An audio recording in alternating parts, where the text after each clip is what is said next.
get into it. We can get into it. Body fluids on the floor, get into it like a hood. We can get into it. We can get into it. Body fluids on the floor, get into it like a hood.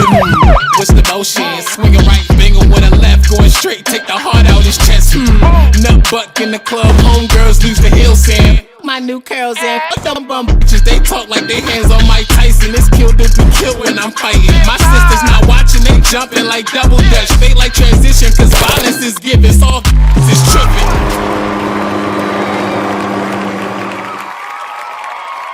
Hi guys, welcome to our series on Israel and Palestine and how that relates to Africa and the entire globe.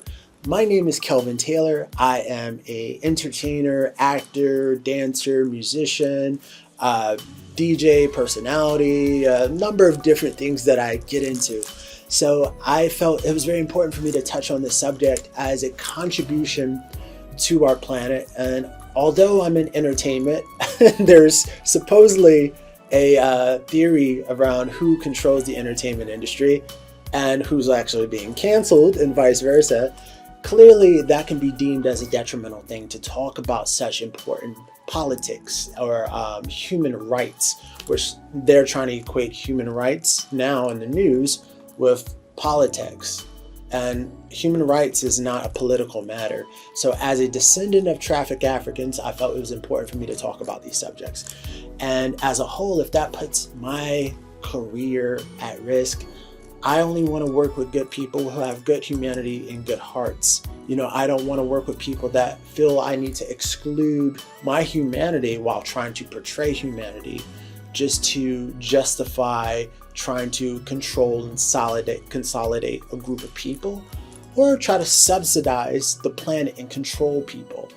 So I'm coming from a very good and pure place with the message that I want to put out to the world, and I hope you guys enjoy it.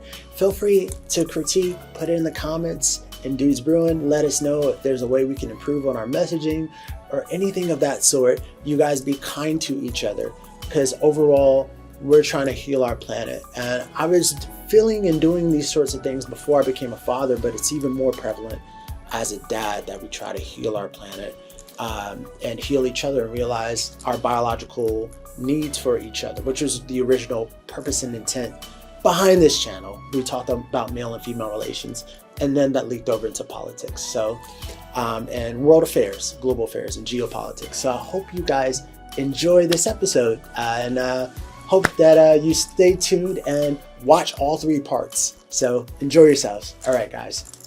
Wow. Hi, guys. This episode is dedicated to Aaron Bushnell.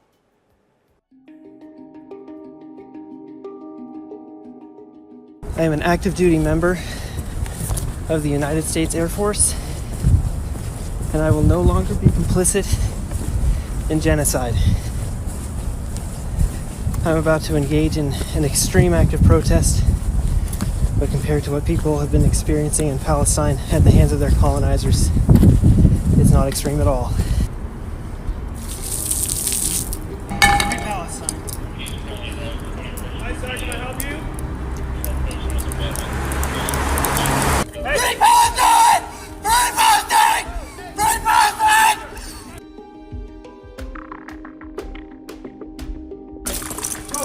Go. Keep on. Hey, I'm going to give me up. I need fire extinguisher. They have it right here. It's coming.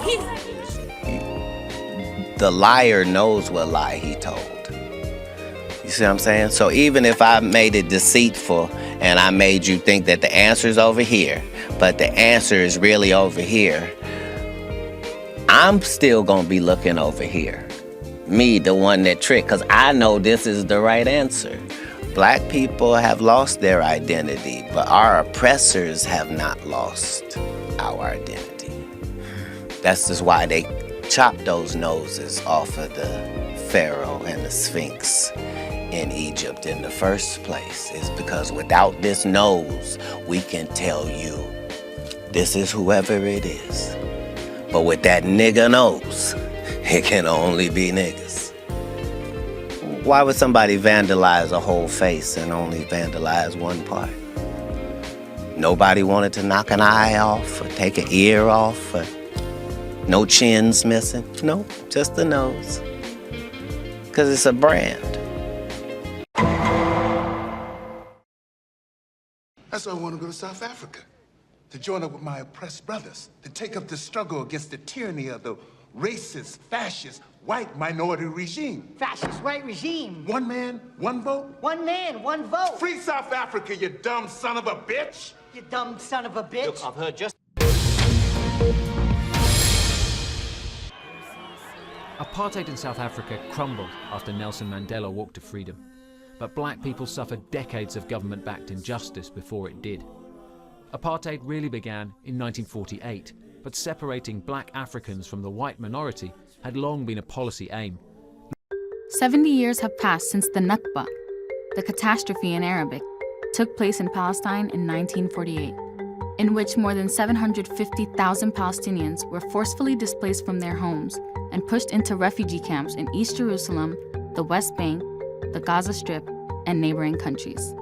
We identify with the PLO because just like ourselves, they are fighting for the right of self-determination.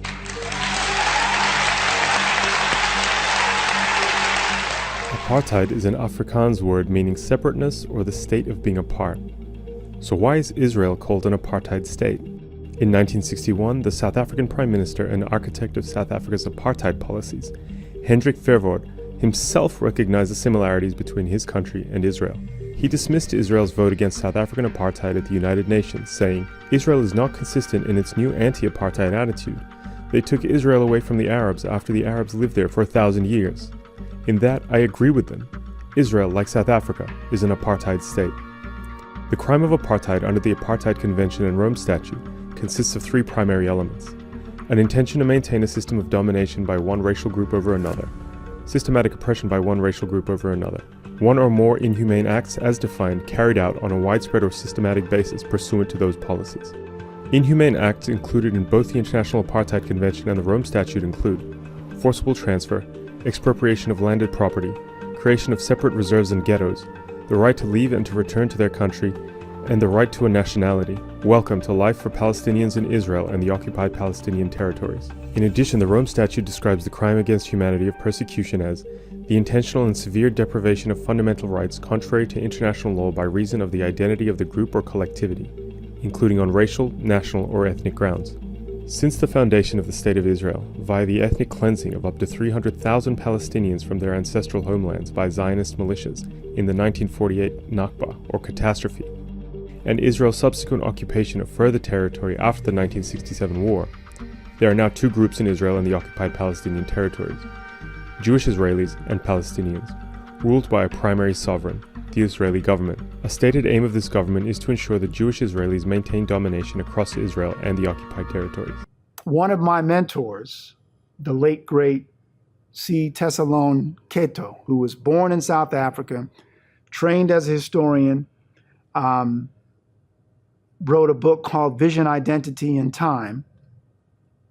He basically was the first person to bring to my attention the history of South Africa and the process of telling the indigenous Africans they were not indigenous as part of the educational system.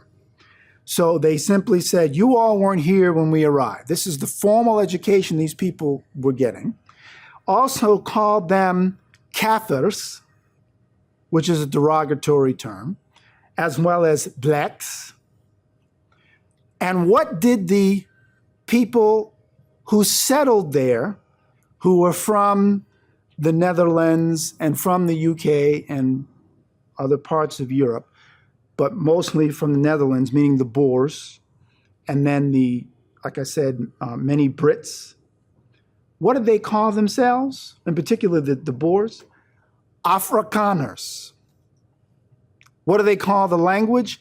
Afrikaans. Think about what I'm saying. Psychologically, they got themselves and many of the Africans, thank goodness not all, but many of the Africans, to identify with being black more than they identified with being African.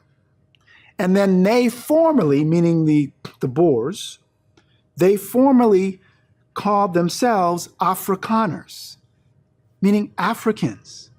So think about that. So now you're the newcomer. You arrived in the Cape area a few hundred years ago. Yes, your ancestors have been here for a long time, for so long, if long means a few hundred years. But you have now mentally, and you might even say psychically, conveyed to yourselves, you are more indigenous and have greater rights to the land than the people who you found when you got here. And you've convinced many of the people you found when you got here that they don't deserve to call themselves Africans, that they see themselves first as blacks. Why are white people so intimidated and threatened by black men, despite their claims that black men are inferior to them and incapable of the most basic tasks? Well, there's an easy answer to that question. They know black men are superior to them. Put us on any playing field, be it physics or football, and we will win. Give us the same opportunities, and we will win. Because we come from a history of not trying to destroy and dominate the world, and you come from a history of trying to destroy and dominate the world. And that has become the culture of the white community. So you go into your medicine, and your first open heart surgery as a black man, your first separating of Siamese twins as a black man, the creator that eventually produces your first artificial heart as a black man. You can just go on and on. A black janitor at Johns Hancock, all right, teaches your best surgeon, the janitor, who never went to med school. Give me a break. You got a TV set because of a black man. You got a cell phone because of a black man. You got a touchstone because of a black woman. You got the video game because of a black man. You've got the internet because of a brother from Ghana, Nigeria or Ghana, I think the brother's from. You got when we send messages on the computer. Like I'm gonna text you, what do you call it? Email. You have the email because of a black Indian man. And it's just all of the technology that you're using was created for your corporations by African peoples. All of it. Hi guys, welcome to a new episode of Dudes Brewing. It's your boy Kels, back in the place to be. Sorry, I took a little bit of break. I was filming on a movie. Shouts to the director, Raj. And we got some cool stuff coming up for you guys. But back onto my content creation side. And as you may or may not know, it is African American History Month. As Africans, Americans, they may not understand because they're inside that echo chamber that you do have an interesting correlation to how what's happening in Palestine, how that is actually tied to you, because these people are Semitic, and you yourself as African, you are Semitic as well. We are Africa! Hashtag free the Palestine. They are one of us. Remember, they are Africans, and we are one nation. We are one family, the family of Mama Africa.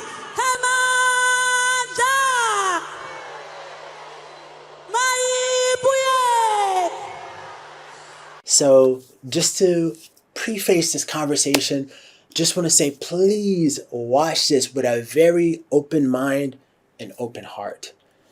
And I'm coming from such a good and pure place, and a place of clarity, that I just only care to heal our planet as much as possible. And the best way to heal that is being able to spot patterns. Pattern recognition is the only thing humans can't hide from, which is your propensity to kind of do the same thing over and over and over again.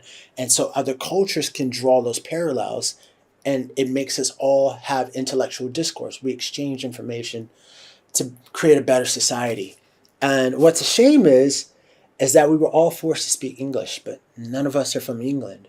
but now they're upset. And when I say they, people that are in positions of power and their families have been in historical positions of power, now that we all speak the same language and now we can all spot parallels between what happened to our people versus what happened to someone else's people. So it all correlates.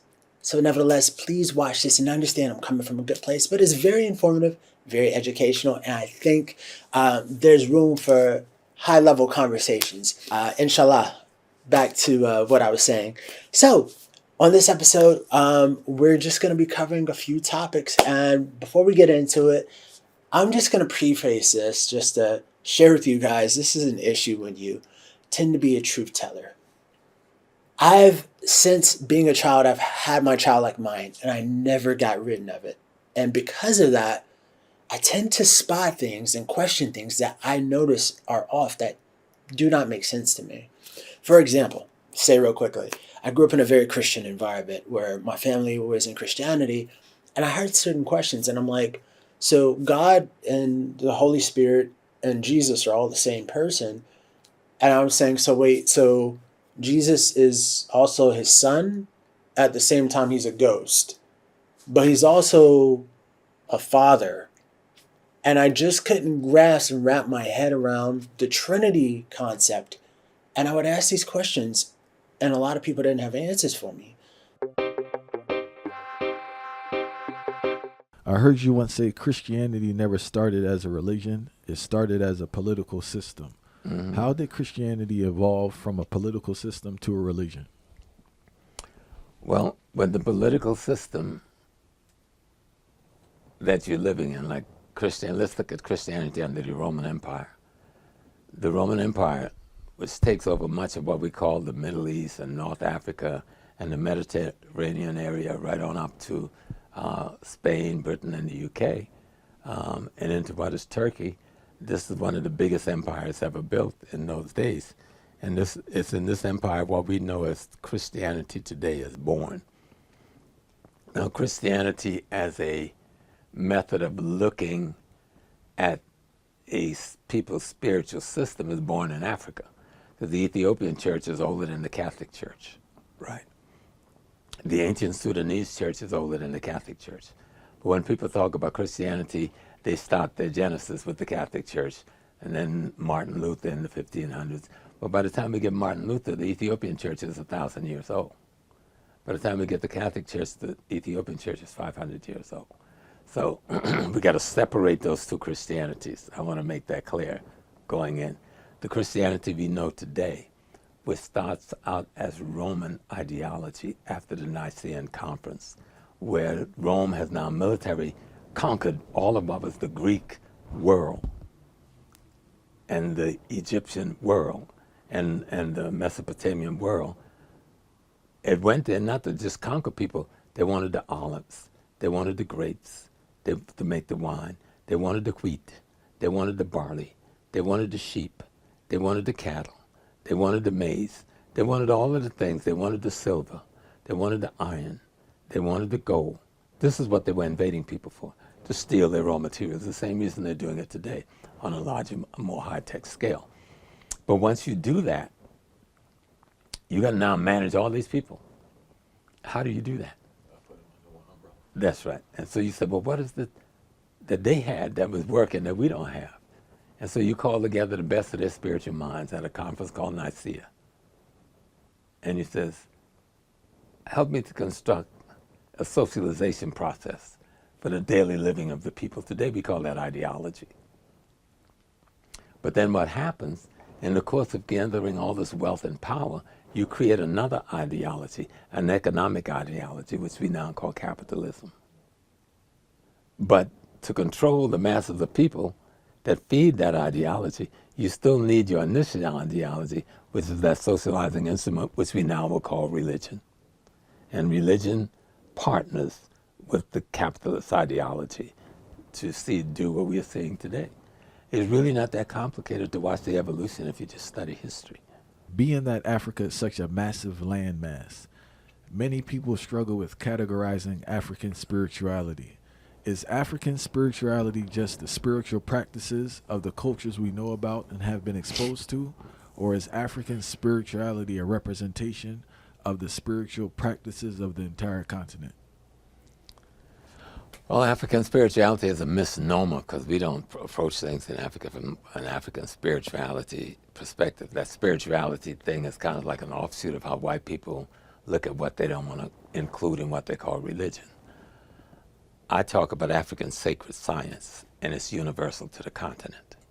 What's different is the ecology you find yourself trying to explain reality in, and the environment and what's the tools that are there for you to do that explaining. African spirituality is explaining cosmology and ecology to the human person and looking at the relationship between the three. What is the relationship to cosmology, cosmogony, and ecology and environment to the human being? And what is the human being's relationship to it? All right. The science that's explaining all of those things is called the African sacred science. That's what people are misnomerly calling African spirituality. It's universal to the continent because everybody's trying to explain the same thing. But if you're in the desert, you're not going to use the same tools that the person in the rainforest use. All right? If you're in the rainforest, you're not going to use the same tools that the people in the grassland plains are going to use, because what you have in your environment is different. So how do I explain the sun in the desert? What am I going to use? How do I explain the sun in the rainforest? But both of us will be trying to explain the sun because it's universal. All right. That's you brought up something else I want to ask, right? Can the term you use, sacred science, so I'll just use that moving forward for this, right? Mm-hmm. Can sacred sciences travel to a different environment? Because if you had that experience in a certain environment, can you have that experience in another environment? Let me explain. You as human, whether you're in Timbuktu, South Africa, Nigeria, or China, your needs is fundamentally the same. Your clothing may change, your language may change, the type of food may change depending on what that environment grows. But the food that you eat will have to produce, even though there would be different foods, it'll have to produce the same vitamins you would need no matter where else you live in the world.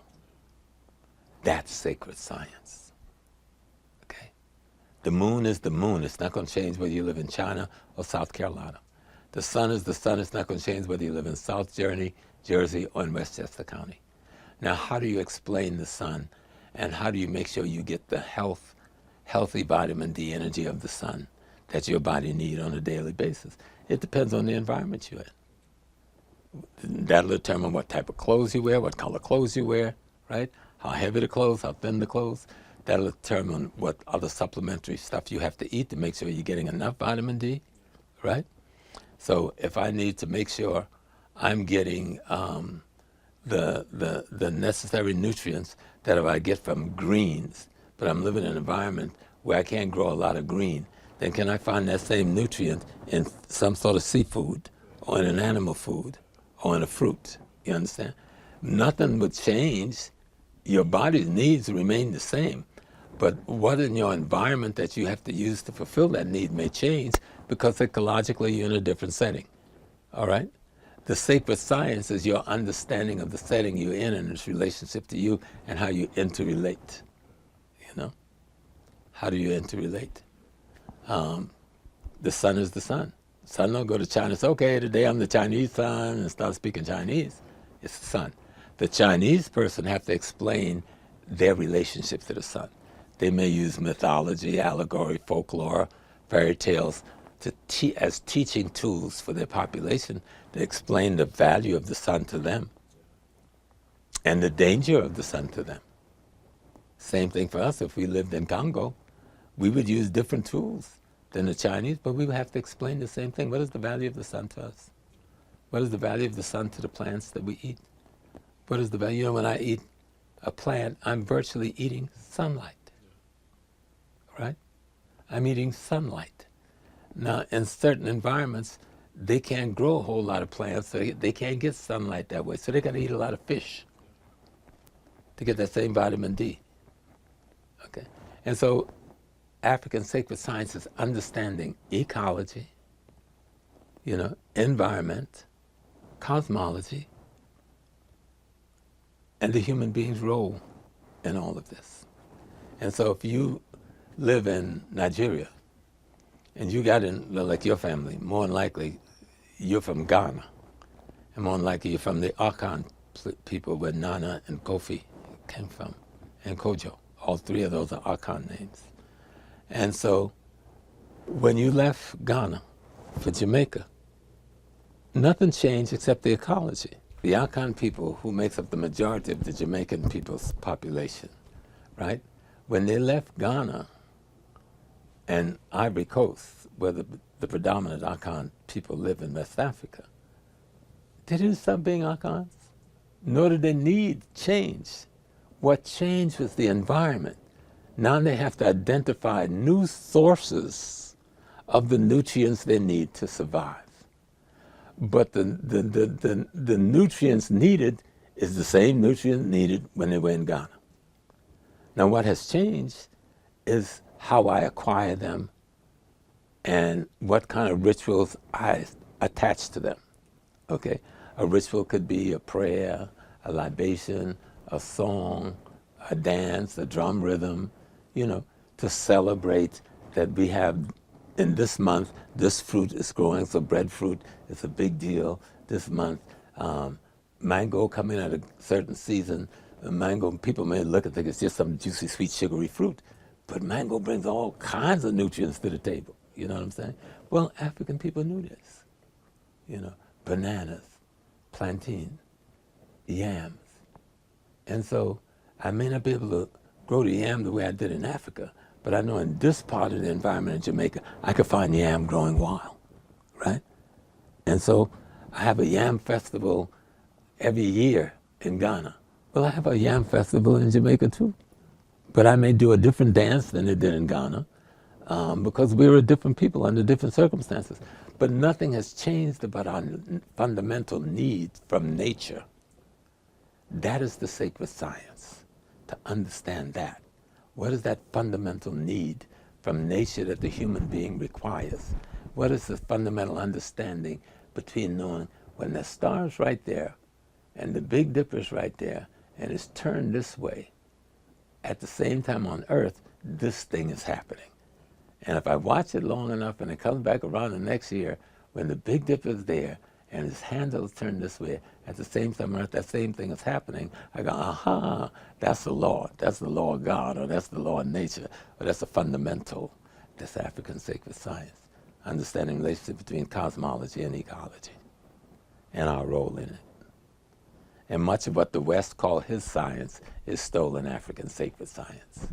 And it didn't even steal it. We gave it to them because most of them derive into Western culture during the period of enslavement, which he calls this period of the Renaissance and Enlightenment. That's the period when he's got millions of African people's mind enslaved, creating his, what would become his, what they call that thing, Industrial Revolution.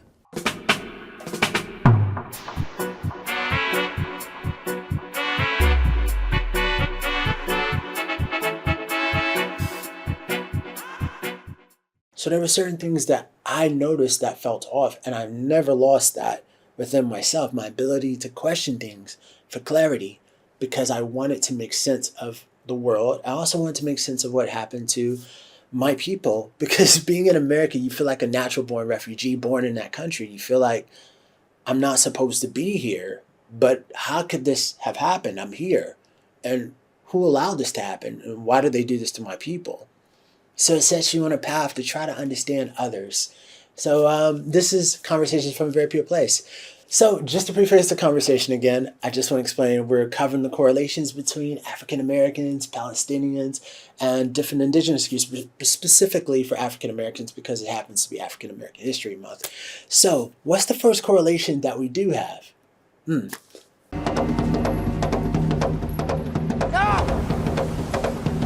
You're going to jump! You're gonna stretch your limbs, work your muscles. Keep it up until the drum stops.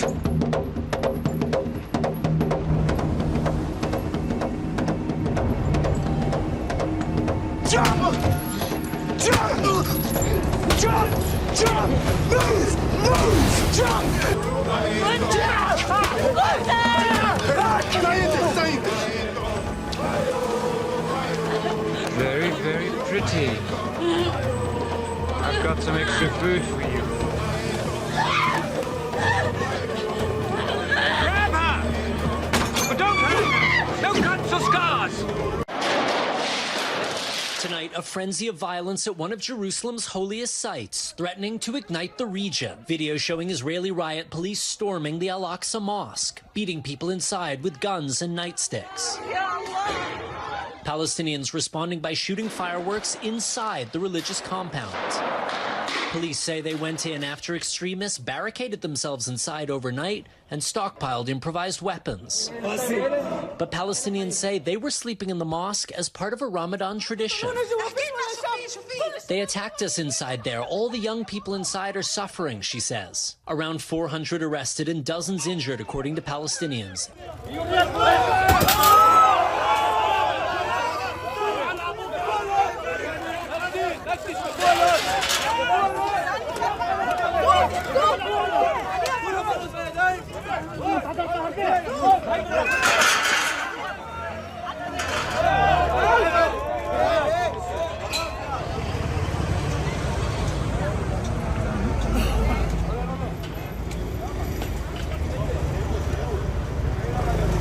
مش قادر يدخلني بقول له بس دخلني لحالي ودي 6 دقايق مش قادر يدخلني ليه؟ بقول لي لا روح من غير مش تدخل مع اني ست كبيره في 70 شو بدي اعمل اسوي انا؟ وينك تروحي؟ بدي اصلي بس. What do African Americans and Palestinians have in common? I'll give you the first example. For one, when someone comes to me and they ask me, do you condemn Hamas? I just look at them and I'm like, do you think I condemn my African ancestors for trying to free occupied African slaves? And they would just look at me and I'm like, yeah, I think you already have the answer for that. And they go, I get it. I get it. And so that's the truth of the matter is these people, Palestinians, they have a militia group. And it's a huge difference from a militia group that is just picking up scraps and things that they can find to defend themselves versus a military army. So Israel has a military army and they've been bombing people indiscriminately and bombing places where they're telling these people to migrate and go.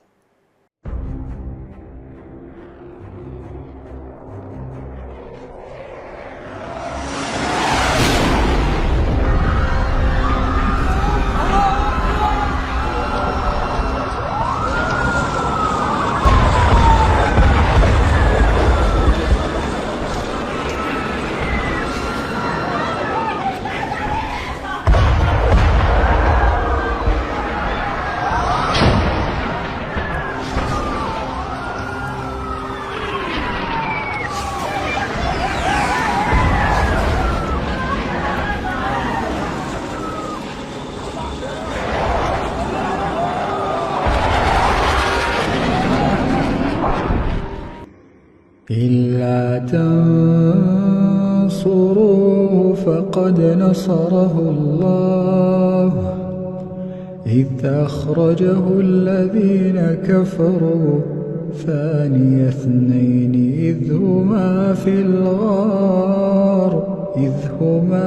الغار إذ يقول لصاحبه لا تحزن إن الله معنا لا تحزن إن الله معنا لا تحزن إن الله معنا. There was no confusion when supposedly they made claims against Russia during the Ukrainian invasion. But they only invaded Ukraine because NATO had came to their border, and that was a red line. And Russia has consistently asked for the end of NATO expansion. And they had an agreement in the West that they weren't going to expand NATO, which was broken in 1998 by Bill Clinton.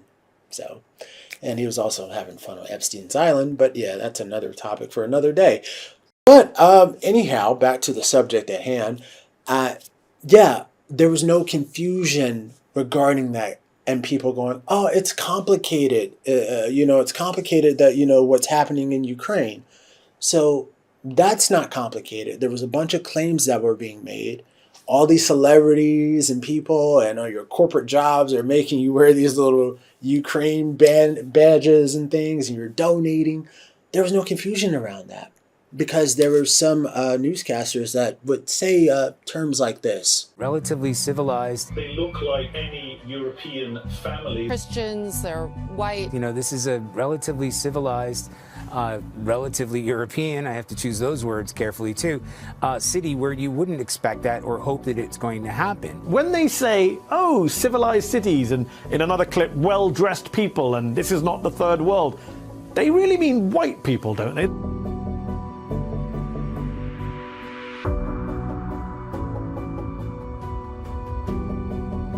Now with the Russians marching in, it's changed the calculus entirely. Tens of thousands of people have tried to flee the city. There will be many more. People are hiding out in bomb shelters. But this isn't a place, with all due respect, like Iraq or Afghanistan, that has seen conflict raging for decades. This is a relatively civilized, relatively European, I have to choose those words carefully too, city where you wouldn't expect that or hope that it's going to happen.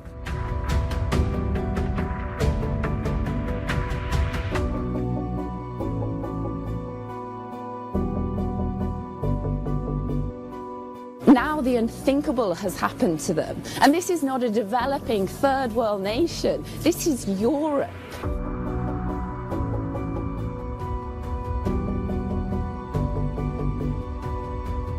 As you're talking to us, Matthew, we're playing in the latest pictures of some of the refugees trying to get on trains or trying to get out of Ukraine. And what's compelling is just looking at them, the way they're dressed. These are prosperous, I'm loath to use the expression, these are prosperous middle-class people. These are not obviously refugees trying to get away from areas in the Middle East that are still in a big state of war. These are not people trying to get away from areas in North Africa.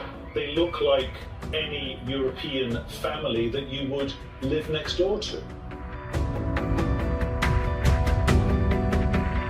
These are not refugees from Syria. These are refugees from neighboring Ukraine. I mean, that, quite frankly, is part of it. These are Christians, they're white. It's very emotional for me because I see European people with blue eyes and blonde hair being killed, children being killed every day with Putin's missiles.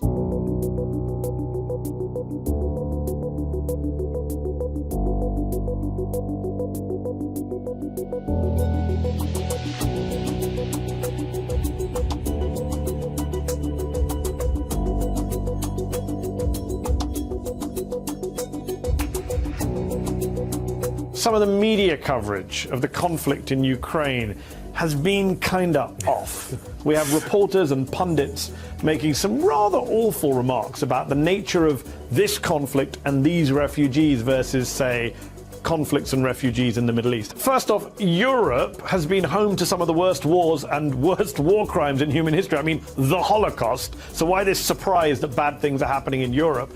And second, when they say, oh, civilized cities, and in another clip, well-dressed people, and this is not the third world, they really mean white people, don't they? The reason they seem to want us to care more about Ukraine, and we should care about Ukraine, but not because they're white Europeans. That shouldn't be the reason we care about Ukraine. Yeah, no, that's what's so disturbing in all of this. And in fact, not only that, it's trying to make an excuse why the West should get involved and embrace these refugees and help them. Listen, let's be clear.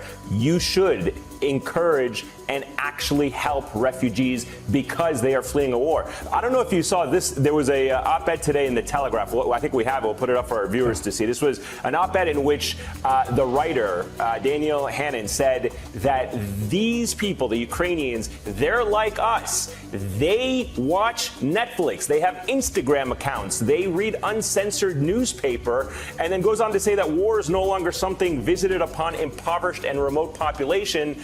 Oh no, it's happening to us here in Europe. And to your point, you're absolutely correct. Europe has had some of the worst human rights abuses and atrocities and wars in not just modern history, in all of history.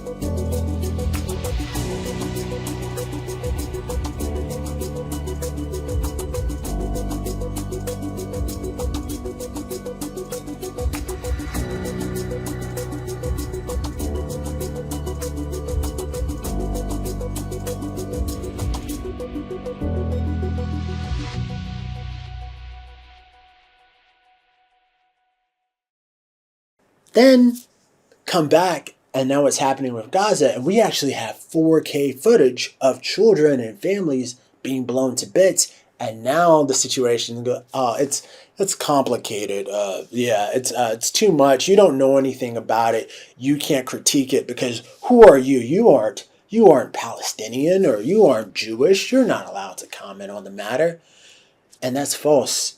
If someone has a critique against African Americans, I'm open to listening to it, because we all can learn from each other. A person doesn't have to be my ethnic group in order for them to be able to critique me as an African and share how they feel like I can improve my community or my society.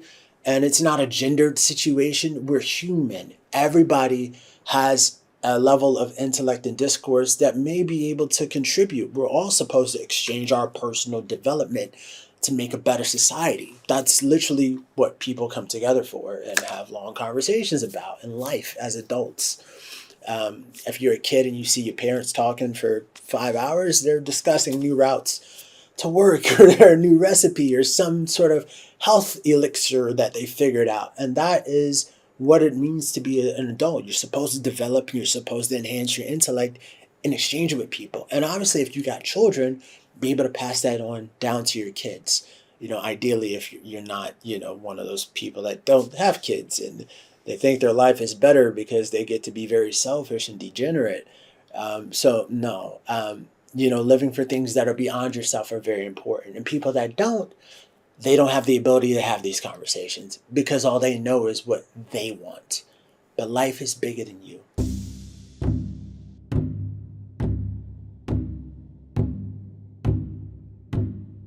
When we talk about Iwapile, but what are we talking about when we say Iwapile? We talk about internal and external harmony and balance. If we were using Omanela and the Igbo town, we talk about internal and external harmony and balance. That's what you're trying to restore. That's what your philosophy should help you bring about, both in your character and the family character, then the community character. That's what you're trying to do. And that means to seek harmony with nature and cosmology as well as humans and in your ecology. That's what the African thing is about. It's not about no crazy people.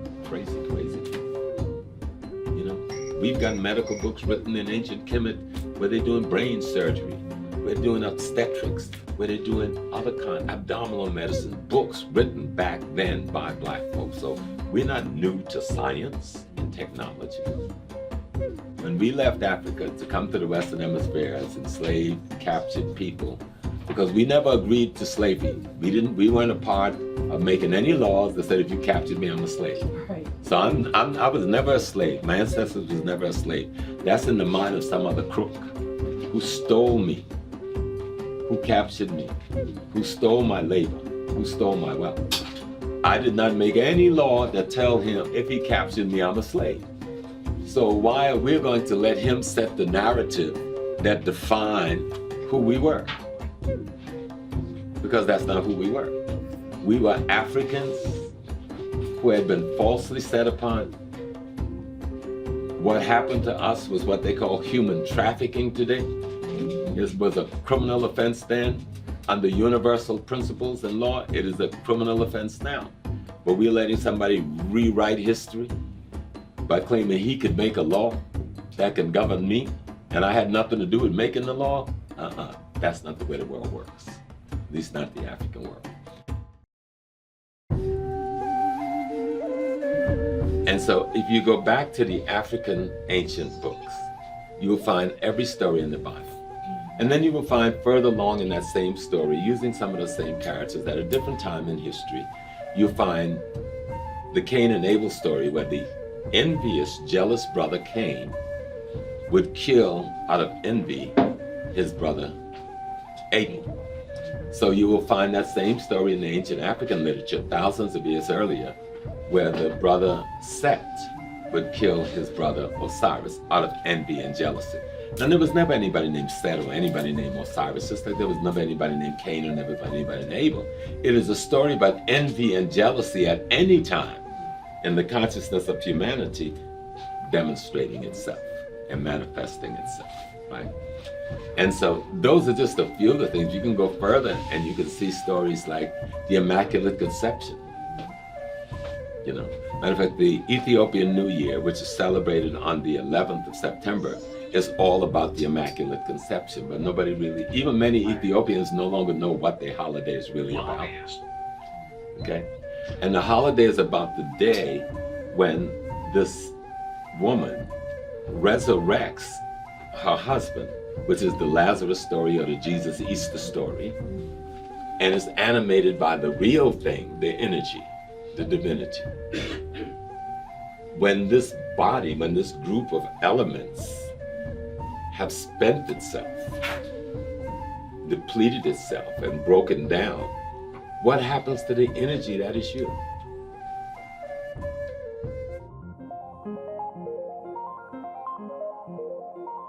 My grandmother was dying, and I went home. And my grandmother raised all of us, even though my mother and father was in the house. My mother and father were more like brothers and sisters. My grandmother and grandfather, they were the bosses. And then I had my great-grandmother there, and she was even more of a boss. And so when Mama was dying, and Mama was a traditionalist, we call her root woman down in South Carolina. And so my mother called and said, if you want to see her, you need to come home quickly. So I jumped on a plane and I flew to South Carolina. And I got to her bedside. And she asked everybody to leave the room. So I said, oh Lord, what's going on now? And she told me, she said, James, she used to call me James. Because in certain African language, you can't, the word J don't exist, so you don't pronounce it. So her J was a G. And she said, James, I want to go home. I said, well, Ma, you don't have to stay here. I thought she wanted to go back home to the house, you know. I said, I'll tell him now to take you home. You could die there. She said, oh, no, I don't want to go back there. She said, I want to go home. And then I got a little scared right about there. I come out. She said, come take me up out of here. She told me to come and take that spirit out of my body. And let her go. I was so scared, I did not know. I just was short of wetting my pants when I went. I remember putting my two arms under her arms, pull her chest up, I slid her back up on the pillow. And she took a deep breath. And she was calm. She said, you could tell the others to come in now. And I did. And the next day I flew back to New York. And I called that morning my sister, oh, after you left last night, Mama was sitting up there eating grits and catfish, and she was just having a good time talking about Pete and all of them. And while she's talking to me, Mama passed. We give that, sometimes we call it the ghost. That energy finds another being to reside in until it gets this new body. Or it could reside in your ecology because it's energy. You go back and merge with the greater force of energy in the total universe. But if you don't complete your journey because you're down here fooling around with all the negative and sliding and dodging, then you got to come back and repeat the process over and over until your time is done. The whites took from that the concept called purgatory. If you study your history, it'll make the rest of the world so simple. It just make it all so simple. You know.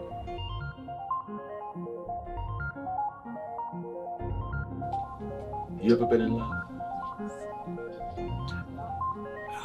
Girls,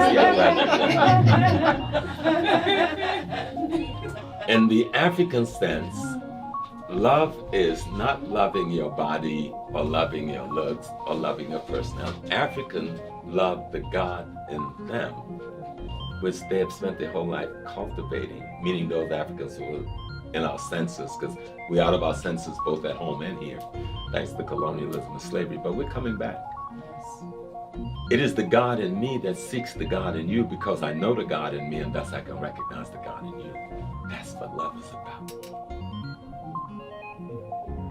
They make us think love is about the shape of your hips, the contours of your face, the color of your clothing, the type of hairstyle, the smoothness of a personality presentation. Most people who present their personality is putting the best foot forward. And it's almost always false, you know. And all of us have been there. I thought I was in love so many times. So Lord have mercy. I know my passion and my love can give you the capacity to mate at that level and create. Every human being you know was created by human beings. So let's stop going to somebody's fake out. You want to look and treat God like God is God, look in the mirror. There's nothing you know about God that didn't come from the mind of a man and a woman. Nothing. It's scary because it's so much more comfortable to give it away to some external esoteric essence that don't have to take responsibility for anything. Somebody defeated us militarily and then decide to tell us who we are and who we are not. And to the degree we don't know who we were, we buy into the who we are not. And everybody takes a piece of our story and make it their story and tell us we have no story. This one thing, you will understand everything about this reality that we live in called the Matrix, including our governments and the way society functions. And this one thing is summed up in 2 words: victim consciousness. The government and all of the ruling elite need you to believe that you are a victim. Now, you can deep dive down the rabbit hole of your consciousness and contemplation and philosophy and all of the other things and begin to understand this is at the core of all religions and all governments. It's why they removed God from us and made God separate to us, something outside of you, something outside of me. Because if it was outside of us, they could then control how we access it. And if they can control how they access it, aka God, aka through priests, through religions, through the Bibles. Back in the day, you had to speak Latin to be able to even read the Bible, right? It couldn't be printed in English because they were gatekeeping access to God. Why? Because when you understand that you can access God in one place and only one place, and that is within you, through your own heart, through your own portal in here, through your own consciousness, through your own connection, and you begin to understand that there is no separation between you and God, you begin to understand that you are divine. When you begin to understand that you are divine, you begin to understand that you are not a victim, that nobody can control you, that your rights that constitutions give you are fucking unalienable. They are God-given. They are divine. They are because you are. Their whole system of class, of hierarchy is based on one thing. It's based on you believing and seeing yourself as a victim that needs someone to govern you. You need someone to save you. You need someone to figure it out for you. You need someone to whatever, right? This is the whole fucking welfare state, you guys. If you start to pick at this thread, you will begin to unravel the entire fabric of this quote unquote reality that we live in. Yeah, Palestinians have every right to defend themselves because historically, all colonized groups had to defend themselves in order to find some sense of freedom. And if the intention is to take people and leverage the people that they've taken, unfortunately, that's what they had to do. I'm sure, and there's plenty of African-American stories you can Google and find right now of African-Americans that might have captured someone else on a plantation and held them hostage in exchange of trying to free their people. That is the unfortunate circumstance of you trying to occupy a group of people. You cannot control people. There's one group on earth that unfortunately certain bad actors in their community feel that they have the ability to control all the planet and all society when it's freaking impossible to do so. To try to get 8 billion people on Earth to go in one direction, you can clearly see that failed during the C-19, what was that called? Parasite that we had to deal with? Yeah, the parasite. Yeah, you can see that didn't work. So there's some people that are so hubris, they really want to control a lot of the planet. And you can keep trying to socially engineer society, but people don't agree on anything universally unless there's commerce involved, unless there's money. If we all want the same burger, we'll all say we want to taste, if we spend our money at McDonald's, we expect our burger in Belgium to taste the same as our burger in Los Angeles. If it's from the same corporation, we expect the same quality of French fries.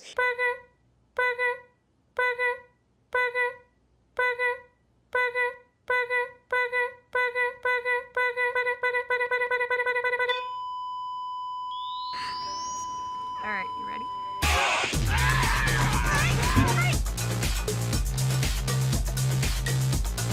You can do and you can say anything you want, but everything that you do, make it what you want.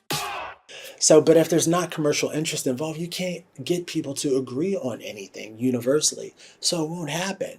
So that's the first example, how I would say African Americans are quite related to that. And I'm sure if you come from a brown country, you had to deal with Europeans in the past, that is the basis of everything. About what a debate that's going on in the International Criminal Court, though, the International Court of Justice in The Hague. They're seeing a case being brought the first day today by South Africa, of all countries. You probably have, just been in South Africa at Christmas, lovely country, but they maybe have their own problems they need to look at before they worry about anywhere else. But they are claiming that Israel is guilty of genocide in Gaza. Now, you've been out in the Middle East, you're currently in the West Bank, you've been into Gaza with the Israeli Defense Forces. You weren't able to roam freely as an independent reporter yourself. But do you think that those claims of genocide, do you think they have any foundation? Okay, so it's a 37-second question. Very loaded. So if South Africa is such a terrible place, why was she there on Christmas, on holiday? Wow. You know what I mean? Of all the, there's 193 UN member states. There's many more countries unrecognized. Why did she decide to go to such a terribly run place? Well, anything, it says a lot about her judgment. Either on her judgment of tourist places or just her judgment of how she judges South Africa. So, yeah, let's just address the first part of what she says. She said, South Africa has its own problems to worry about. Yeah. But the interesting thing that she won't talk about is, yes, South Africa has its own problems. But the biggest problem South Africa has is it's the most unequal country in the world. 10% of its white settler population control 80% of the wealth of the country. That is the problem that South Africa is struggling to overcome. That's the problem that leads into things like crime, because crime is always fertile ground, is inequality, and it is the most unequal country in the world. And then she goes, do you believe these are acts of genocide? And Douglas Murray starts shaking his head. Clinton, what do you have to say? I think, first of all, it just shows the inherent racism in her statement. She said South Africa of all countries. So literally, she just feels, I think, she's like, yeah, these are Africans, these are black people. They should focus on queuing up for bags of rice at some UN camp or whatever. That's what she has in her mind. So I think that a lot of this kind of mentality, we've even seen it on a lot of pro-Israeli people online, where they are bashing on South Africa, has not been against the merits or demerits of the case. They just think to say South Africa should not get involved. So it's just like they've put themselves on a pedestal where they feel they are higher than, they are slightly out of the range of accountability by black people. So they feel that, say, certain races, certain individuals, certain people, certain countries cannot hold the West accountable. So they are more, it's an issue where you've committed a crime, but you're like, I won't be arrested by a black police officer. So that's the thing, you're not even like denying the crime or whatever, just feel to say, how dare he is, he's a black guy, he should be sweeping my house, not arresting me or holding me accountable. So that's what we... Very, very strong point. Yeah, because... Black! Now, in your homes, the pictures of God that you have is what color? Be honest. Tell the truth and shame the white man. What color are the pictures on the wall in your homes? White. And what color then is the devil? So if I kill all of you, I have fought the devil, won't I? Is that not, does it make sense? If I am a Christian, and they say onward Christian soldiers, if I am a soldier of Christ, my job is to fight the devil. What does the devil look like? Isn't it black? When you go in a military college, the sabao, when you are learning how to shoot, the target practice is what kind of head?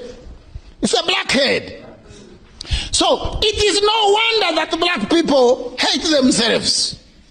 Because every time you see God, you are not thinking of your sister or your mother or your uncle. You are not thinking of Kiurankuba as looking like God. No. You are thinking that somebody else, not you, looks like God and you look like the devil. And most of the time, if I look like the devil, I am told I'm a devil, then I act like a devil. I don't want to disappoint people.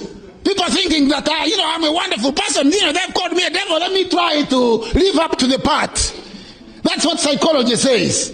But I'm here to tell you today, number one, that when God created the world, there were no white people.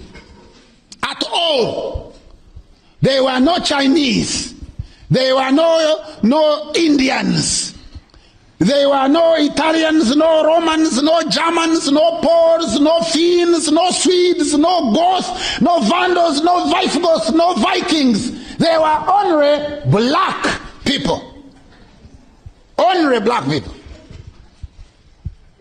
They were probably at the time darker than you.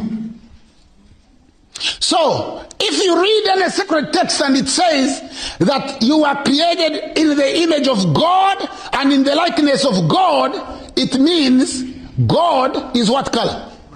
Black. And anytime anybody gives you a God who doesn't look like you, you give him that God back. You say, you know what? Yeah, your God looks okay, but just take him. Because at the dawn of time, there were no other people on earth but us. None. And the most interesting story is that story unfolded around this river that passes it through your district. The Nile. That is where humanity began. To the extent that UNESCO, United Nations Educational Scientific Committee Organization, in volume 2, Chapter 1, it says, as a result of the work of Professor Like and other subsequent work, it reads as conclude that more than 150,000 years ago, beings morphologically identical with the man of today were living in the area of the Great Lakes, at the foothills of the mountains of the moon, at the source of the Nile, in the land of the gods, and nowhere else. UNESCO, nowhere else. Humanity went through 5 stages. The first stages are known as Australopithecine, black. Where were they living? Where you are living. How old? How long ago? 5.5 million years ago. Who was living in Europe at that time? No one. Who was living in Asia at that time? No one. Who was living in America North? None. America South? None. Bismarck Archipelago? No one. Australia? Tonga? None. Haiti, Fiji, Samoa, who was living there? No one. Humanity was only here. 3.5 million years ago, Homo habilis. Where was he living? Here. Was he living elsewhere? No. 1.5 million years.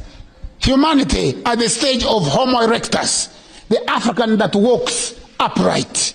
Where is he living? Here.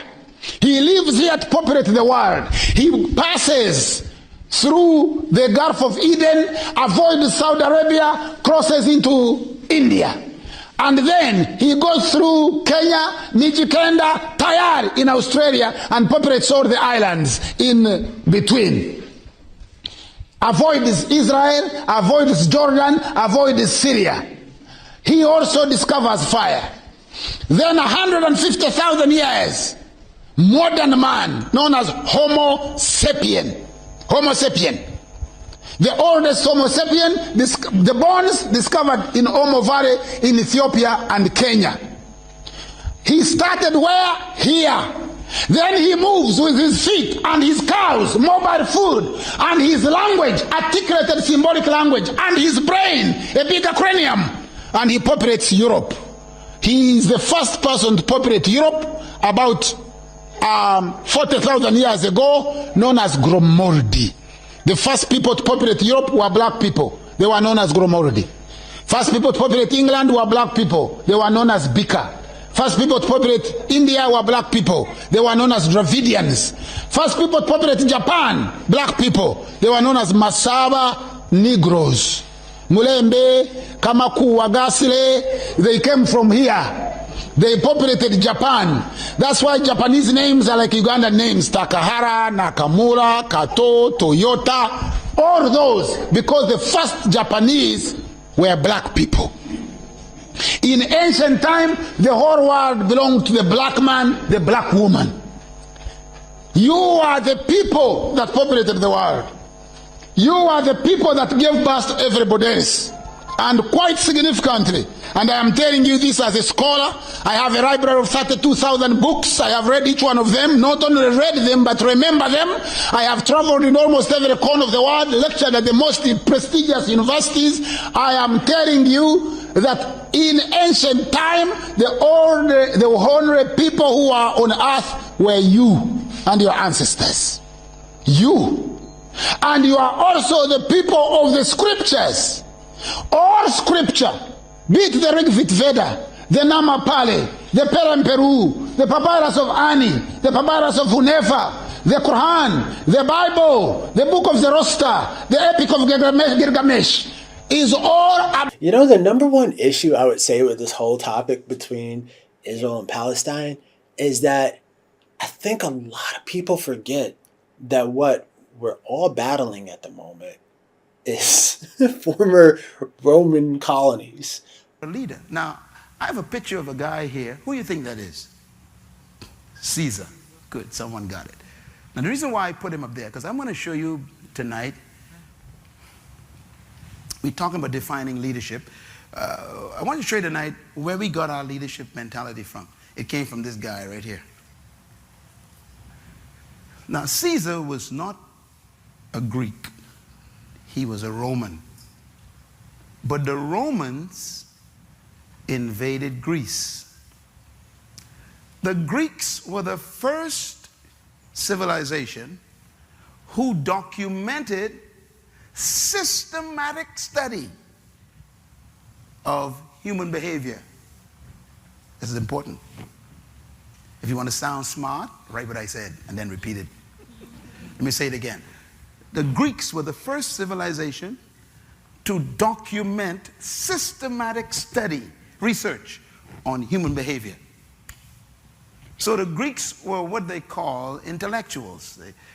They were called from the Hellenistic period. This was the period of humanity where reason became God. Reason means they reasoned out everything. It's another form of humanism. The Greeks were thinkers. Everybody say thinkers. They were very dangerous because they were thinkers. Thinkers will always rule doers. So the Greeks were the first ones who produced all this material on human behavior. Matter of fact, three of the most famous leaders from that group, you know them or heard about them. Socrates, Aristotle, and Plato. They were Greeks. They invented things like Democrata. Sounds familiar? Yes, they invented democracy. The Greeks did. That's not from the Bible, that's from the Greeks. They're the first ones to develop the concept of citizen. Matter of fact, the Greek word for citizen, write it down, is the word P-O-L-I-T-E-S. Politis. That sounds familiar? It's politician. That's the word in Greek. They're the first ones to study human control. They're the first ones to document manipulations, mechanism, how to control humans. The Greeks were fantastic thinkers. They're the first ones to invent what we call leadership theory. I'm getting at something very important here. So let me give you now, I studied this in college and I was shocked. And then when I finished college, I kept reading and I was more shocked. I discovered that the Greeks actually still rule the world. The Greeks are ruling the world from their grave. As a matter of fact, dead men rule the Bahamas. Dead men. Dead men rule America. Dead men. Dead men rule Europe. Dead men. Why? Their ideas are so powerful. They left it after they died. They invented democracy, and it's ruling the whole Western world, including the Bahamas. That's dead men ruling your country. They were powerful. Now, the Greeks, when I studied them, they had all these complicated ideas about human authority and human power, and they studied, you know, the concepts of how to control crowds and how to manipulate people, and very interesting concepts. I isolated a few of them for you that survived even today in our culture. Here's the first one. The Greeks believed that leadership was a product of natural endowment. Write it down. What does that mean? The Greeks believed that certain humans were born with, endowed with certain unique characteristics. And if you weren't born with those qualities, then their conclusion was you were created by the divine gods to be a slave. They believe that. So it doesn't matter what you think about yourself. They would study you and see if you have those natural endowments. If you don't have them, it doesn't matter how many degrees you get from college. You are simply an educated slave. That's a Greek idea. Another one of their beliefs is this: leadership is a product of birth traits. The Greeks believed that you who were born with certain unique traits were automatically leaders. Those who were born without those traits are automatically slaves. So their society was very, very neat. No traits, traits. Slaves, leaders. Let me give you an example, because when I read the traits, I became a little bit sick.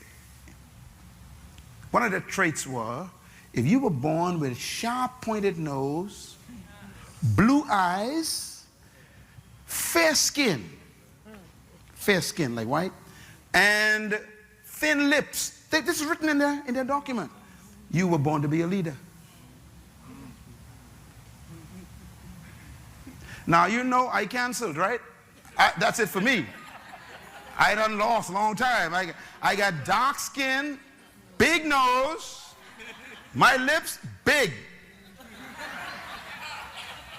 And my hair is not blonde, and my eyes ain't blue. I'm a slave.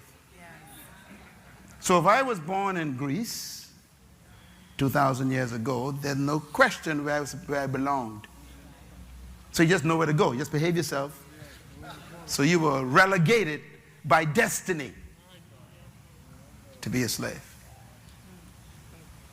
The Greeks believed that. The third thing the Greeks believed is very interesting. The Greeks believed that leadership was a product of providence.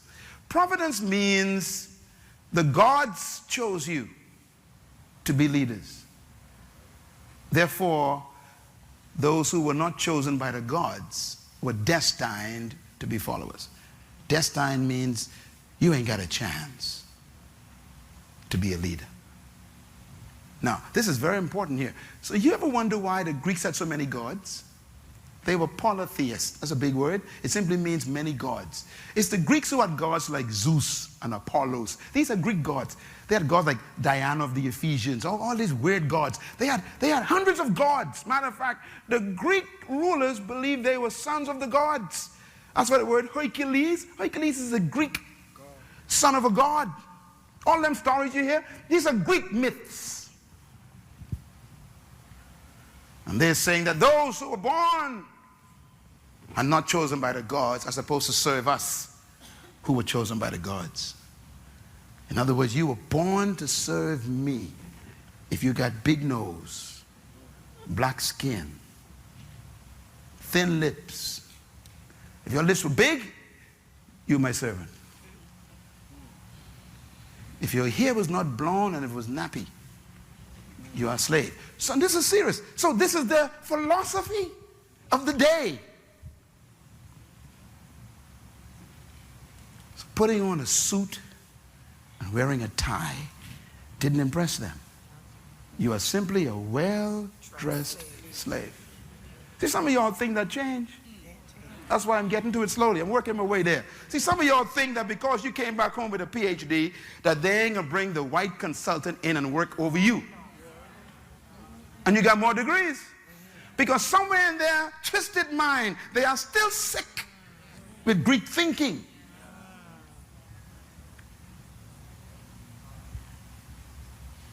This permeates our structures. It permeates the fabric of our leadership.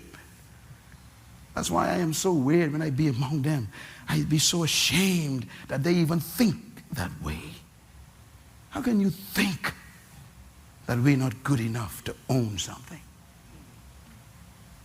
Because they're being convinced by the Greeks.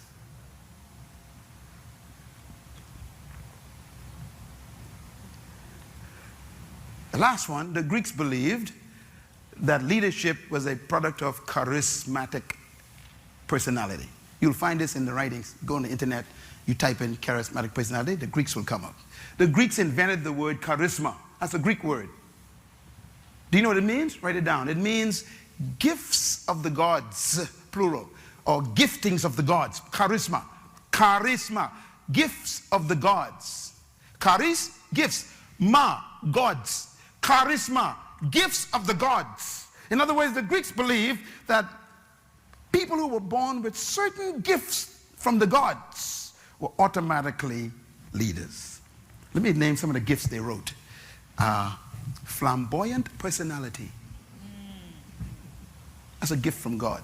You know, people who are always up front, hey, hey. They said that person was born to be a leader. If you're quiet and very, reserved, they say, oh, you're born to be a slave. Second quality they say is charismatic is ability to speak. People talk a lot. Talk. Like, the one who always talking. They say that's a gift from the God. So if you are quiet, you don't talk, like my wife, you're born to be a slave. My wife wouldn't survive in a Greek culture. The Greeks believed one of the traits that they talk about, this charismatic trait, is one where you are communicative. Like you don't mind talking to people, like getting to know people. You're open. We call it extrovert. Yeah, they say that's charismatic, extrovert spirit. The Greeks say if you have an extrovert spirit, then you are automatically a leader. So anybody who's reserved and careful will automatically a servant, a slave. Now, these are real. Here's the problem. When the Greeks were invaded by the Romans invaded this culture of the Greeks, but the Romans normally would go into a place and, wipe out the place. But when they came to Greece, they saw the beautiful temples, they saw all these gods, and beautiful statues. And then the Romans came to the capital and they saw the library with all these scrolls, all these writings. I mean, thousands of scrolls. And the Romans were so impressed. Now the Romans are military guys. They're not into thinking. They're into fighting. So when they came to Greece, they were astonished. They said, you know, no other civilization is like this. So instead of destroying the library, the Romans saved it. And the Romans took the books from the library back to Rome. And the Romans studied and adopted Greek theory of leadership. And the Roman Empire ruled the whole world.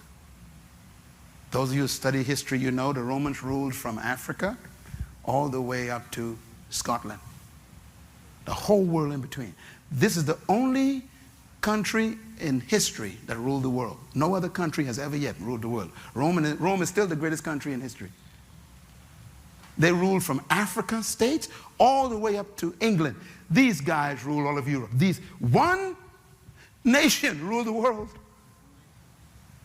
And their philosophy of leadership was Greek philosophy. Think now. So the Romans believed, since they destroyed the Greeks, that they were gifts of the gods. So the leader of the Roman Empire took the name Caesar. Caesar is not a name, it's a title. It means son of the gods. And the Romans adopted the Greek theory of leadership, and they ruled the world with that. So anyone who was not a Roman was automatically a slave. So they say, when in Rome, you don't do what you feel like. You are a slave. You do what the Romans do, they say. Now you know where that came from. Okay, so the Romans now took over the whole world. Follow me. I'm trying to explain why you can't define leadership. Do you know what the Romans did? The Romans destroyed themselves because no one could destroy them. They were so powerful. They destroyed themselves by immorality. Rome was destroyed, they say, by the loins of the Caesars. Their sexual life destroyed them. And we're on our way there again. 14 Caesars ruled Europe. 14. 12 were homosexuals. And they liked little boys. And Rome was destroyed by immorality. We're heading that way again. People think, you know, this is new stuff, you know, talking about homosexuality. I'm sitting there going, you old. Some of you hear me say that, you think I'm not throwing jazz. This is nothing new. We're on our way down if we go this way. History has proven you don't go this way. You self-destruct. Rome proved it. Rome was destroyed by immorality. Their value systems collapsed. They became so preoccupied with the flesh, with pleasure. No one could destroy them from outside. So they imploded. They rot from the inside. The Roman Empire rot. Matter of fact, they were so rotten that they used to kill each other, citizen brothers, to keep the throne. You read some of the stories, you won't believe the stories. They became so immoral, so valueless, that they would kill their own brother to keep the throne. Sleep with their own mother and their sister, incest, to keep a child on the throne from their own family, because they had no sons or daughters. They would exchange sex. These guys, they destroyed themselves. Immorality. And there are people today standing up in parliaments and senates, standing up in Congress, and they just fighting for the same thing the Romans were destroyed by. It's that man just never learns. You know, the guy said the first time you made a mistake, that's on you. The second time, that's on me. You don't make the same mistake twice.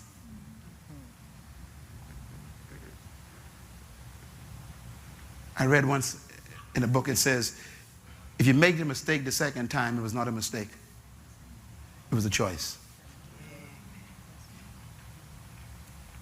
Are we going to choose this way? So the Romans ruled the world, destroyed themselves. Now here's the big part. The Roman Empire did not fall by invasion. It fell by disintegration. Disintegration means it fell apart, like a, you know, like a piece of cake that just broke up in little pieces. That's how the Roman Empire fell apart. Or you just broke up. And what happened was everybody scrambled for power. And the result was many little kingdoms. Instead of one kingdom, many little kingdoms. Let me give you some of their names. Spanian, Franco, Belgier. Those Roman kingdoms. Anglo, Roman kingdoms. Portugal, Roman kingdoms. We know these kingdoms in English. Franco, France.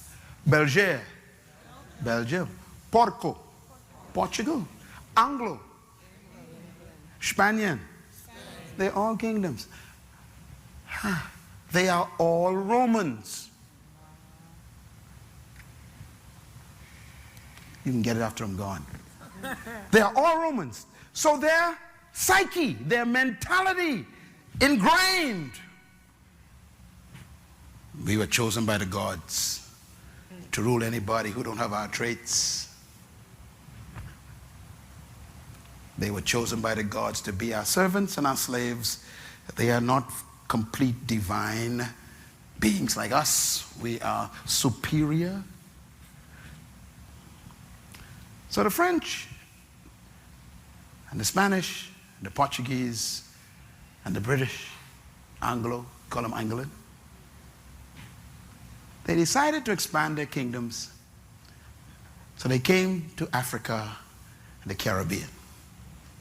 And we call it colonization.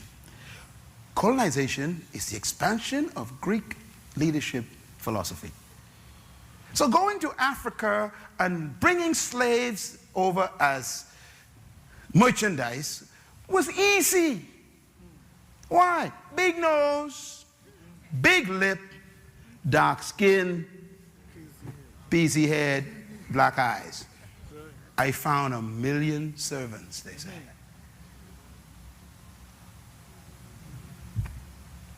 So they come to the West, they establish their plantations, whether it is Carolina or Florida or Louisiana or the Bahamas or Jamaica or Barbados or St. Kitts or St. Thomas or St. Lucia or Guyana or Mexico. They had their plantations and they couldn't use the people they met here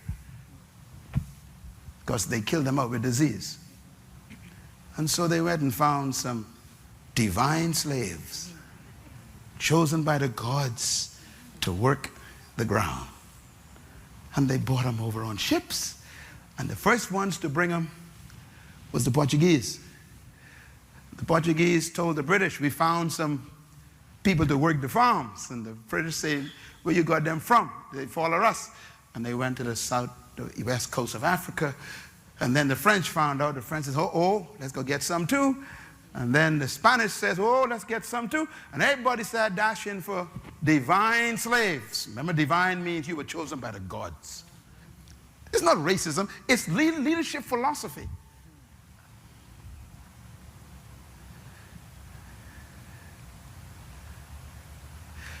That is in the psyche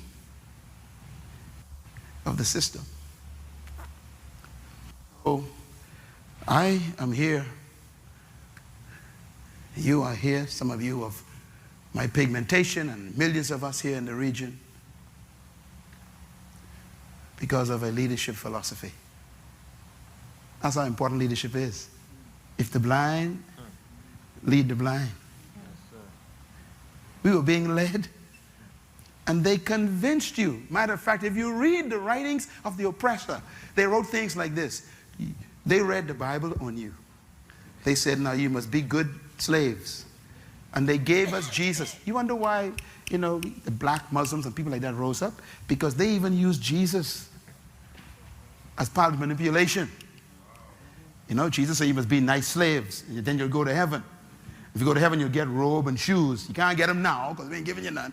But you know, you get them and you get to heaven. So now so the slave in the farm starts singing, I got a shoe, massa, you got a shoe. All of God's children got a shoe, but I ain't gonna get mine until I go to heaven. I'll walk all over. See, in other words, you get yours now, massa. I can get mine when I go to heaven. All of that is brainwashing. Those songs that we used to glory and call Negro spiritual, you need to read the words of those songs. They are strong songs of conversion for your mind to make sure you never rise above. I used to sing them, so don't look at me funny. I was born in a little town called Baintown. That was a village of slaves. I'm trying to show you where leadership problems come from. So for 394 years, they ruled these islands, and they made all of us believe you were born to clean my house. You were created to plant my corn. You were sent by God to wash my clothes and cook for my children. And so there we were stuck in the back room. Oh, by the way, you know, you ain't got no charisma, so you must be seen and not heard. You see, that's part of the system. So you're supposed to work, but no one's supposed to see you. And so the little slave walk around the house cooking, and that's, you know, and they ain't supposed to be around when master got friends. See, the whole thing, psychological. That's why some of you all are timid. You are so timid today, and you think you're cool. Timidity was taught.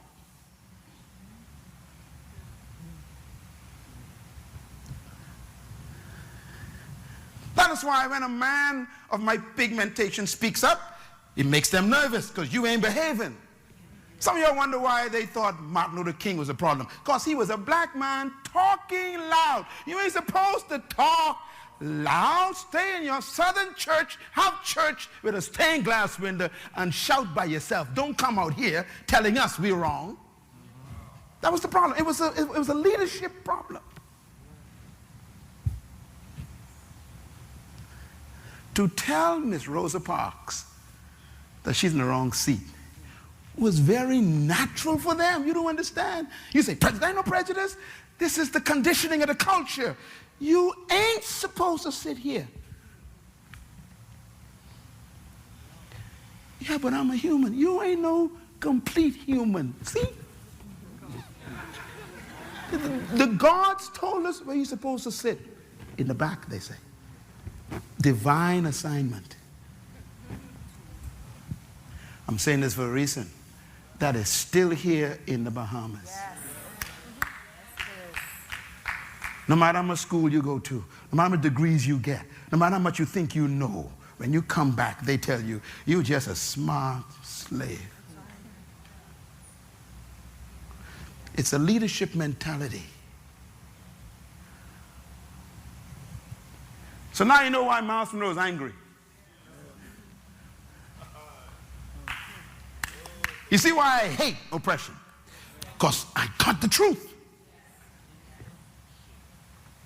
I love everybody. I like everybody, you know. I like everybody. But don't you ever imagine you're better than me.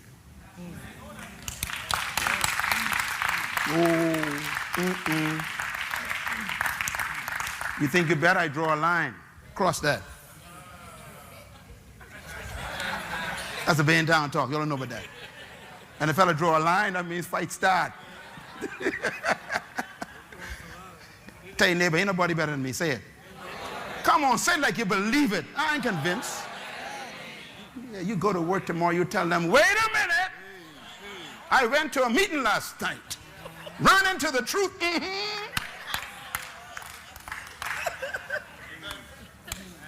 The Romans invaded the rest of the world with their philosophy.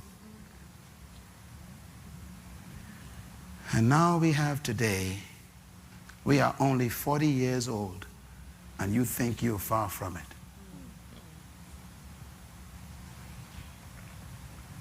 See the Filipinos? Same problem. The British took over there. First the Spanish took over, then the British came. So they had two armies. So the Filipinos got the same issue. Mental damage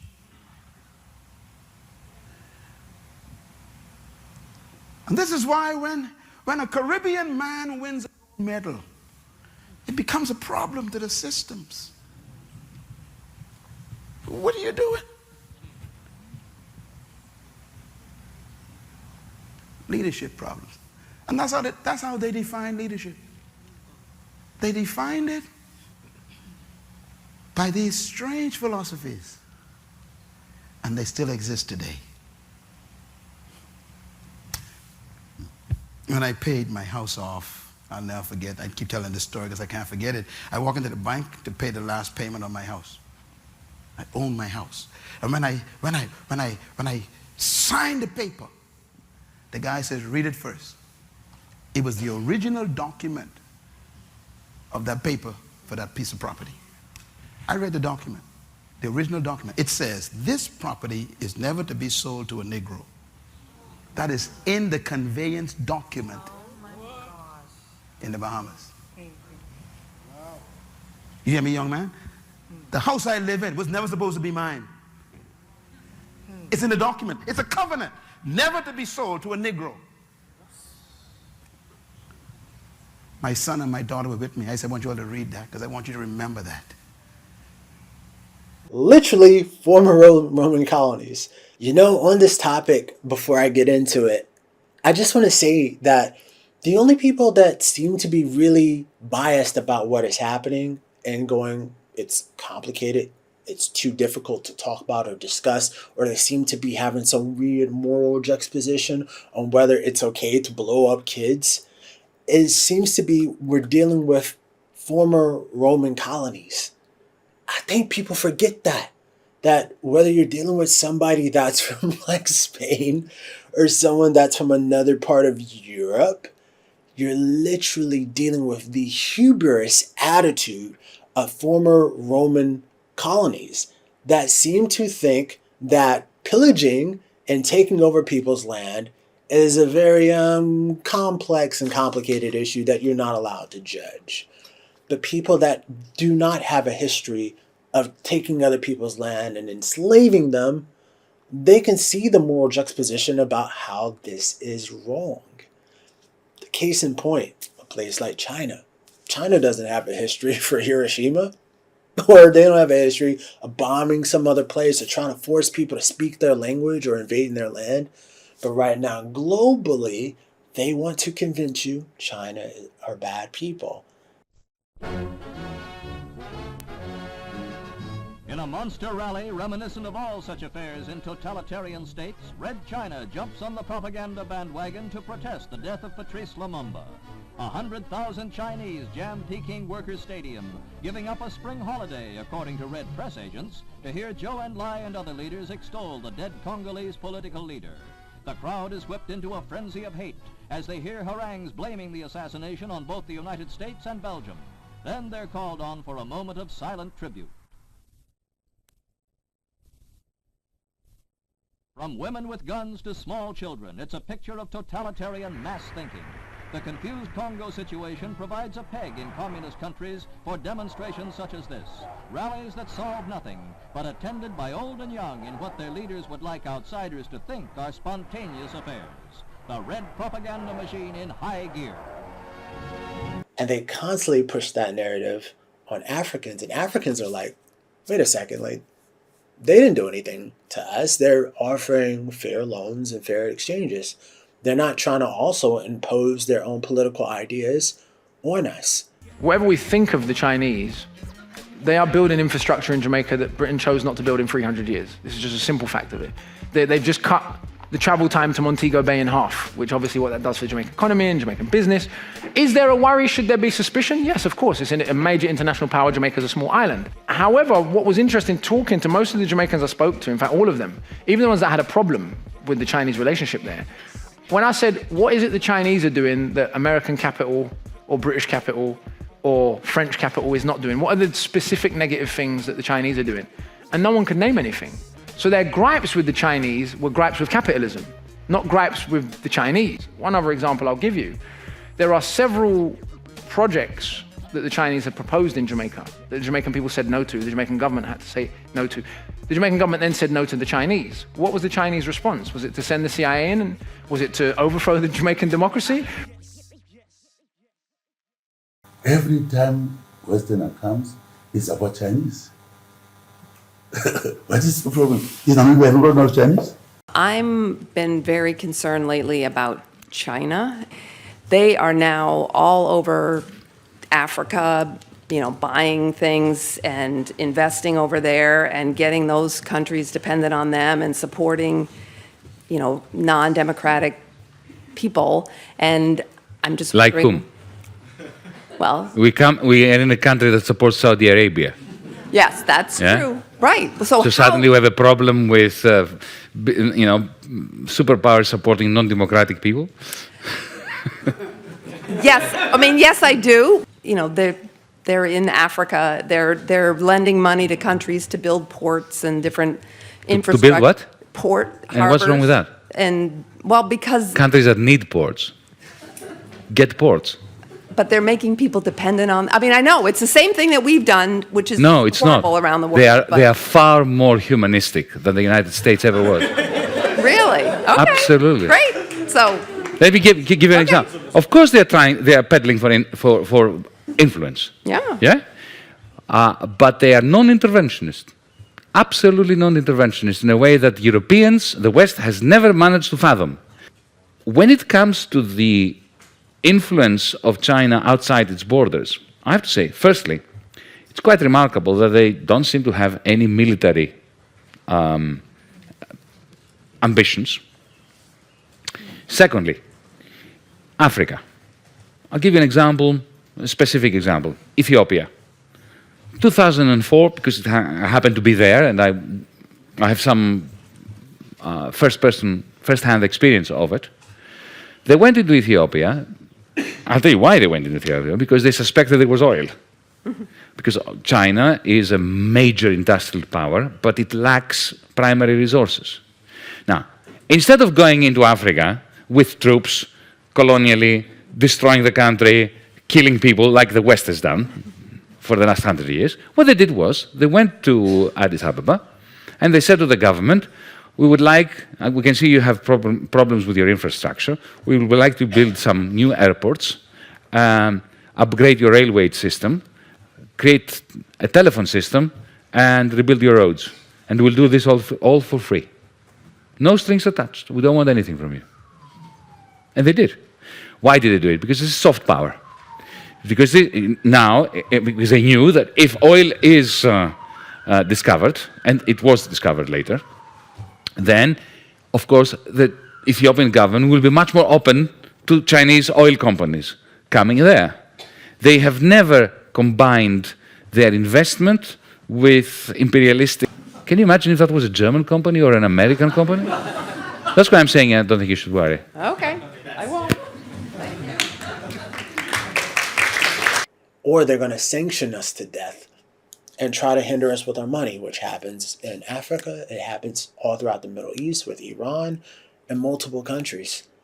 They aren't trying to blackmail people. So please, just understand that literally the only countries that seem to have a huge, big juxtaposition on whether this is like right or whether they should back up and defend Palestinian people tend to be mostly all former Roman colonies, or they have some influence of Roman Catholic that is involved, or Freemasonic, because there's Freemasons in every government global. So, and Freemasons are unfortunately directly tied to the Roman Catholic Church because they used to be known as the Knights Templar. So that's what you're dealing with when you see political officials and prime ministers that are within these little fraternal groups going, oh, well, we don't want to talk about Israel. We're going to go pray to the wall and put our head on the wall in Jerusalem. And yeah, we're not going to comment on Palestine because it's complicated, guys. It's just so confusing whether we can, the 4K videos of people being blown up or the accusations we falsely made of beheaded children that just didn't turn out to be true, and we didn't backpedal on those claims and apologize for that false narrative. Let's be clear, Hamas raped and murdered babies? That's fake news. No evidence of that. I've seen the footage, and you haven't. I've seen the footage of You've seen footage of shredded children's bodies. And that's my taxpayer dollars. I'm going to bomb those kids. So I think we should kill them all, if that makes you feel better. Everybody, Hamas and Palestinians have been attacking Israel for 20 years, and it's time to pay the piper. Israel's been attacking Palestine. Israel is an occupier. Palestine was there before Israel. Your naivety doesn't make it true. My what?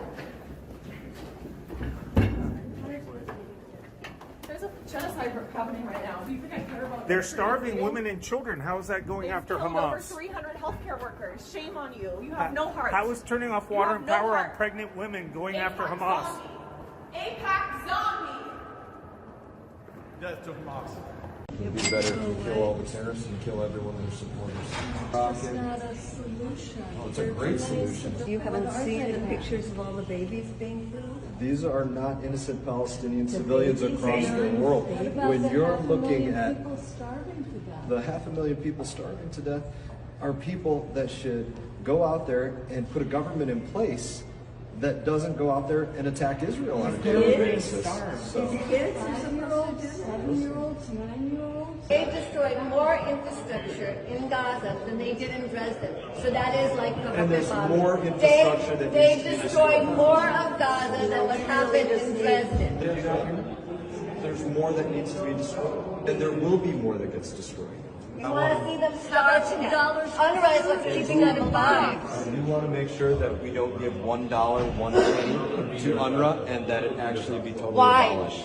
Why? Because they were set up in 1948 to serve the refugees of Palestine. That's what they were created for. The UN created it because they were displaced from where they lived. And the United Nations was moronic for creating UNRWA. You are heartless. You can say Do you realize how heartless you are? These children are being slaughtered, and now you want to take away the last bit of food and water and supplies, any medicine. You want to take the last bit they have? South Africa is a treaty member of the International Criminal Court. If Putin comes here in August as planned, your government will be obliged to arrest him. As head of the ANC, do you believe your government should and indeed will arrest Vladimir Putin? If it was according to the ANC, we will want President Putin to be here even tomorrow. You would? To come to our country. But you would welcome Vladimir Putin here right now? Of course we will welcome. A man who is being investigated for war crimes by the International Criminal Court. We will welcome him to come here as part and parcel of BRICS, but we know that we are constrained by the ICC in terms of doing that. Putin is a head of state. Do you think that a head of state can just be arrested anywhere? How many crimes have your country committed in Iraq? How many crimes have everyone else who's so vocal today committed in Iraq and Afghanistan? Have you arrested them? You have not. You know the impact that this stand of yours... You're making a lot of noise about putting a state of working for peace between Ukraine and Russia, and you failed to resolve the war. Where are the weapons of mass destruction? Tony Blair went to Iraq and claimed that they are weapons of mass destruction. Did we see anybody standing against that in the United Kingdom and Britain? More than millions of people have died in Iraq and Afghanistan, and there are no weapons of mass destruction.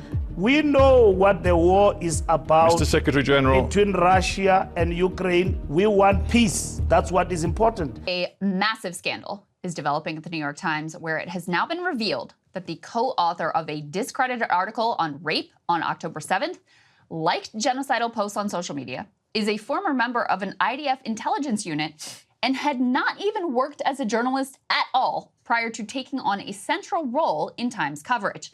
The Times is now investigating the journalist, a woman by the name of Anat Schwartz, but the questions about this incident go so far beyond this one journalist and her appreciation for psychopathic social media posts. So here is the backstory. On December 28th, the New York Times published and news alerted what appeared to be an extensive investigation into one of the most fraught and contested parts of the Israeli October 7th narrative, that sexual assault was used by Hamas systematically as a weapon of war on that day. The piece was headlined, "Screams Without Words, How Hamas Weaponized Sexual Violence on October 7th, and the byline named 3 different authors, Jeffrey Gettleman, Anat Schwartz, and Adam Sella. Now, the fact that Hamas committed atrocities on October 7th is not in dispute. However, certain particularly horrifying anecdotes claimed by the Israeli government have fallen apart under scrutiny by Israeli outlet Haaretz. These debunked claims include that 40 babies were beheaded, that a baby was found in an oven, and that a pregnant woman had her baby cut out of her, among others. It is no accident, of course, that these stories were propagated. This agitprop about the barbarism of Hamas was crucial for Israel in their attempt to justify a barbaric assault on the Gaza Strip. So this piece, Screams Without Words, was published by the New York Times purporting to back up Israeli assertions about widespread rape on October 7th. It was incredibly significant. But no sooner had the piece been published that major problems emerged. The family of a woman murdered by Hamas, who was presented as a central figure in the New York Times narrative about widespread rape, denounced the story in furious and unequivocal terms. They claimed that when the Times interviewed them about their murdered loved one, Gal Abdush, under false pretenses. Election denier. Election denier. Election denier. Election denier. Election denier. Election denier. Election denier. Election denier. Election denier. Election denier. Election denier. Election denier. Election denier. An election denier. An election denier. An election denier. Election denier. Election denier. An election denier. Hi, I'm Fox San Antonio's Jessica Headley. And I'm Ryan Wolf. Our greatest responsibility is to serve our Treasure Valley communities, the El Paso, Las Cruces communities, Eastern Iowa communities, Mid-Michigan communities. We are extremely proud of the quality, balanced journalism that CBS 4 News produces. But we are concerned about troubling, irresponsible, one-sided news stories plaguing our country. Plaguing our country. The sharing of biased and false news has become all too common on social media. More alarming, some media outlets publish these same fake stories without checking facts first. The sharing of biased and False news has become all too common on social media. More alarming, some media outlets publish these stories simply aren't true without checking facts first. Unfortunately, some members of the media use their platforms to push their own personal bias and agenda to control exactly what people think. And this is extremely dangerous to our democracy. This is extremely dangerous to our democracy. This is extremely dangerous to our democracy. This is extremely dangerous to our democracy. This is extremely dangerous to our democracy. This is extremely dangerous to our democracy. This is extremely dangerous to our democracy. This is extremely dangerous to our democracy. Millions of Americans staying at home are relying on Amazon. Relying on Amazon to deliver essentials like groceries and cleaning products. Groceries and cleaning products during the COVID-19 outbreak. For the first time, we are getting a glimpse inside Amazon's fulfillment centers to see just how the company is keeping. Hello, ladies and gentlemen. Today we're going to talk about propaganda. Propaganda is good. Please open your brain and listen up. 40 decapitated babies. 40 decapitated babies. 40 decapitated babies. So the lie of the 40 fake decapitated babies. Now we have some latest updates coming in from the US. A White House spokesperson has given an official clarification, as reported by US media, that neither President Joe Biden nor the White House administration has seen any pictures or verified any reports of children beheaded by Hamas. Was more appealing to the world than the 13,000 real children murdered in Gaza. But if you repeat a lie over and over again, it becomes your truth. And last time I checked was the Nazi propaganda who said that. Let's talk about feminism. Feminism is good. The women from the IDF are bold and beautiful, and they're teaching us empowerment. So a bunch of immoral women who are killing innocents in Palestine. Some of them teaching the young generation that it's okay and it's empowerment to sell your body on OnlyFans for the price of a chicken nugget. While the feminists in the world, they're too busy to protest in Berlin the equal rights between men and women. That means going topless on the streets. While the women in Gaza, they're killed.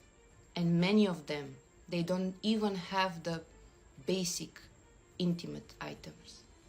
That's the feminism. Biden administration accepted an additional $40 billion for foreign aid. what can I say? Before, the empires were ruled by emperors, the kingdoms by kings. And nowadays, the countries are ruled by... Spreading democracy. Spreading democracy. Spreading democracy. So an endless war instead of the solution. Because of course, washing money, it's not easy without a big conflict. Especially when the petrodollar is on life support. So what will you choose? Critical thinking or... Believe us. Believe us. Believe us. It's your choice.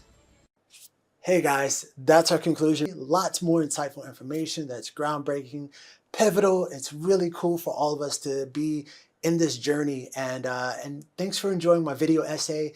And if you have any comments or critiques, feel free to put it in the comments, or any feedback on anything. And I hope you guys are enjoying things and keep sharing that knowledge and keep it delightful for everybody and all involved. So spread love, guys. Stay slicing the loaf, yeah, we breaking the bread. Getting paid in gold, not paid in lead. It's okay to approach, I am not a celeb. I speak in quotes, so you repeat what I said. I hope you're writing this down and recording the sound. Listen up, gather round, I'm about to announce a new update. We gon' dominate, spread the fan base. Rampage, kill the whole scene, someone bring the yellow tape. You eat the yellow tail, I'ma eat the plant base. I ain't chewing on a food with 2 eyes and a face. Got a new attitude, gotta stay elevated. If somebody hate, let them hate, time to motivate. Yeah, mood, I got a brand new attitude. Got a whole new vibe, got a whole new vibe. I changed my views, changed the rules. I got a brand new attitude. Got a whole new vibe, got a whole new vibe.